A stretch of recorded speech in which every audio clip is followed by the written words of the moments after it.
Hey there, and welcome to the video. This is the first episode of a series I'm gonna hopefully be doing regularly called the 2D Printer, where I take on a self-imposed or perhaps community-imposed design challenge, and this month I'm doing X-ray specs. And I suppose now would be a good time for me to mention that I'm approaching these videos as more of a student than a teacher, so it'll be a learning experience for all of us.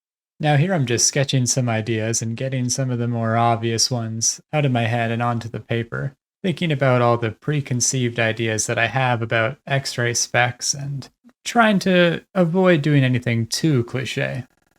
It's always a good idea to gather some reference photos so that you have an idea of not only what you're working towards, but what you're working from as well. You can see here that I've made a list of possible directions that I could take the design with regards to both its form and function. Now it's time to begin some sketches of what the final product might look like. I thought I'd begin by exploring the simplest version of X-ray specs that I could think of.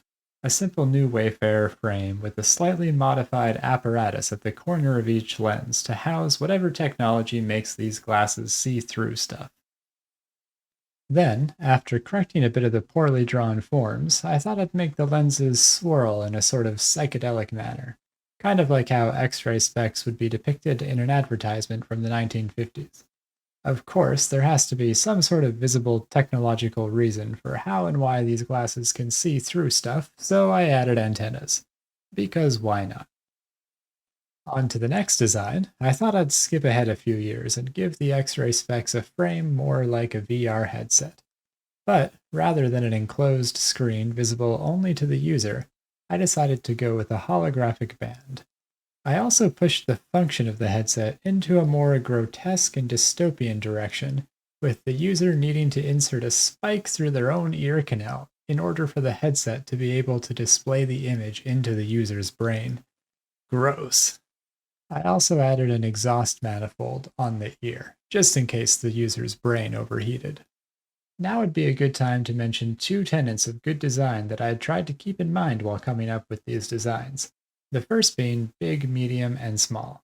Good design will always have a shape hierarchy, and distinguishing between shapes of big, medium, and small sizes is a good way to make them visually distinct. Glasses already have been designed with this in mind, so I don't need to do much in that regard. Another tenet of design is conceptual contrast, which refers to the combination and balancing of two or more ideas within a design that are diametrically opposed. In the case of the second design, it would be the pain that the user would need to inflict upon themselves in order to get the pleasure of seeing through walls. Not the strongest example of conceptual contrast, but I thought I'd squeeze something in there. Now on to the final design. Unfortunately, I came up with what would become the final design in my real-life sketchbook, so I don't have time-lapse footage of that to show, but I'll pop it on screen for a moment here. This version of the X-ray specs require that the user carry around a glass tank of mysterious liquid with them, which the goggles connect to and I suppose power the device. Perhaps the liquid floods the seal between the goggles and the user's face and seeps into their eyeballs, and that is how it functions. But to be honest, I'm not entirely sure. I didn't think that far ahead.